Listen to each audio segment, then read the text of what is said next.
പലപ്പോഴും മാതാപിതാക്കൾക്കുള്ള സംശയം ഈ ജനിച്ചു കഴിയുമ്പോൾ കുട്ടികളുടെ എല്ലാം ലിംഗാഗ്ര ചർമ്മം അടഞ്ഞു തന്നെയാണ് ഇരിക്കുന്നത്. അത് പ്രകൃതിയാൽ അങ്ങനെ തന്നെയാണ്. അത് നമ്മൾ പുറമോട്ടാക്കി അല്ലെങ്കിൽ പുറമോട്ടാക്കാൻ ബുദ്ധിമുട്ടുണ്ട് എന്നുള്ള കാരണത്താൽ സർക്കംസിഷൻ ചെയ്യേണ്ട കാര്യമില്ല. എപ്പോഴാണ് ഇത് ചെയ്യേണ്ടത്? വിട്ട് മൂത്രത്തിൽ പഴുപ്പ് വരുന്ന ആൺകുട്ടികൾക്കും പിന്നെ ലിംഗാഗ്ര ചർമ്മത്തിലും മൂത്രത്തണ്ടിലും വരുന്ന പഴുപ്പ്, മെലനോപോസ്റ്റൈറ്റിസ് എന്ന് പറയും. ഈ രണ്ട് അവസ്ഥകളിലാണ് കൂടുതലായിട്ടും നമ്മൾ സർക്കംസിഷൻ ചെയ്യേണ്ടത്. അങ്ങനെ പഴുപ്പ് വരുന്ന കുട്ടികൾക്ക് സർക്കംസിഷൻ ചെയ്യുന്നതിന് ശേഷം മൂത്രത്തിൽ പഴുപ്പ് പിന്നെ വരുന്നതായിട്ട് കാണാറില്ല. പിന്നെ എപ്പോഴാണ് ചെയ്യാൻ പാടില്ലാത്തത്?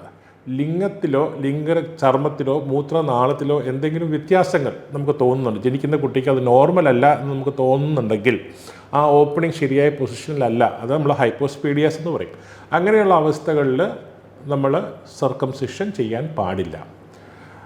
അപ്പോൾ ഈ പറഞ്ഞ ഇൻഡിക്കേഷൻസിൽ നമ്മൾ സർക്കംസിഷൻ തീർച്ചയായിട്ടും കുട്ടി ആരോഗ്യവാനായിരിക്കുന്ന അവസ്ഥയിൽ അങ്ങ് ചെയ്യുക. അത് ഡേ കെയർ പ്രൊസീജിയറാണ്. രാവിലെ വന്ന് ചെയ്ത് വൈകിട്ട് പോകാവുന്നതേ ഉള്ളൂ. ഒരാഴ്ച അല്ലെങ്കിൽ 10 ദിവസം വരെ ചെറിയ നീരും പ്രശ്നങ്ങളും ഉണ്ടാവും. അത് കഴിയുമ്പോൾ അത് പൂർണ്ണമായിട്ടും ഭേദമാകുന്നതാണ്.